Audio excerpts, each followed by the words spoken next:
আপনি যদি ধানের নার্সারি তৈরি করতে যাচ্ছেন বা তৈরি করে ফেলেছেন তাহলে একটা কথা মাথায় রাখবেন যে নার্সারি লাগানোর 10 থেকে 15 দিনের মধ্যেই সাওয়া, মাকড়া, মোথা, ছোট দুধি বা চলাইয়ের মতো আগাছা আসবেই। আর এখানে এই আগাছাকে মারতে গিয়ে আপনারা বিরাট বড় ভুল করে ফেলেন। আপনারা ভালো টেকনিক্যালের ওষুধ ব্যবহার করতে গিয়ে নিজের হাতেই চারা পুড়িয়ে ফেলেন, বা হয়তো উল্টোটা আপনারা এরকম ওষুধ ব্যবহার করেন যাতে আগাছা মরেই না। আর একে না মারলেও নয়, কারণ এরা এত ক্ষতিকারক হয় যে যদি এরা আপনার ধানের নার্সারিতে থেকে যায় তাহলে এটা ধানের চারাকে কিছুতেই বাড়তে দেবে না। কারণ এই আগাছা মাটির পুষ্টি, জল, আপনি যে সার প্রয়োগ করবেন সেটা সব নিজের কাছে টেনে নেয়। আর তাই চারা নিজের পুষ্টির জন্য, খাবারের জন্য কিছুই পায় না। তাহলে উপায় কি, সেটাই আমরা আজকের এই ভিডিওতে জানবো।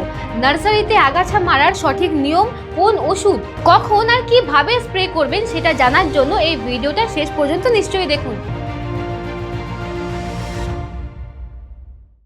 নমস্কার বাংলা ধান খেতে সিরিজে আপনাদের অনেক অনেক স্বাগত। চাষি ভাই, আগাছা মারার আগে আপনাকে এটা জানতে হবে যে আপনার নার্সারিতে কি ধরনের আগাছা হয়েছে, কারণ এর উপরে নির্ভর করে যে আপনি কি ওষুধ বাছবেন। যেরকম এক ধরনের আগাছা হয় যাদের সরু পাতা থাকে, যেরকম সাওয়া, মাকড়া, মোথা বা ধূপ ঘাস। এর মধ্যে থেকে মোথা আর মাকড়া হলো সব থেকে জেদি ঘাস। অন্য ধরনের আগাছা যেটা নার্সারিতে দেখা যায় তাদের চওড়া পাতা থাকে, যেরকম পাথর চাটা, ছোট দুধি, বড় দুধি বা চলাই। এরা চারা গাছের জন্য দেওয়া সার আর খাদ্য টানতে শুরু করে, যার কারণে চারা গাছ ভালো করে বাড়তে পারে না। আর দ্বিতীয় বড় ক্ষতি হলো যদি এদেরকে নার্সারিতেই না মারেন তাহলে এরা রোপণ করার সময় মূল খেতে পৌঁছে যাবে আর ওখানে গিয়ে ডবল ক্ষতি করবে।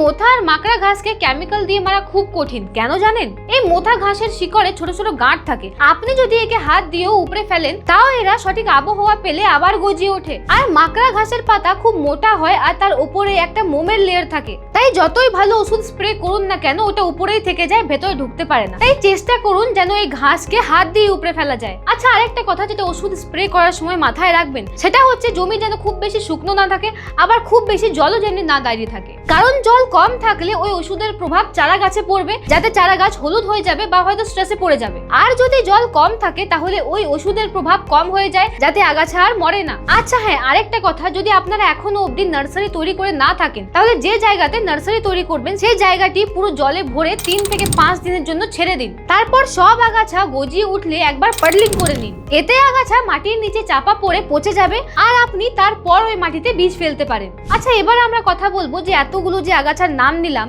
এইসব আগাছাকে মারার জন্য ঠিক ওষুধ কি আছে যেটা শুধু এই ক্ষতিকারক আগাছাকেই মারবে আর আপনার চারা গাছের কোনো ক্ষতি করবে না। আর এর জন্য আমাদের দরকার একটা সিস্টেমিক আর সিলেক্টিভ ওষুধের, যেটা শুধু আগাছাকেই মারবে কিন্তু আপনার চারা গাছের উপর কোনো প্রভাব ফেলবে না।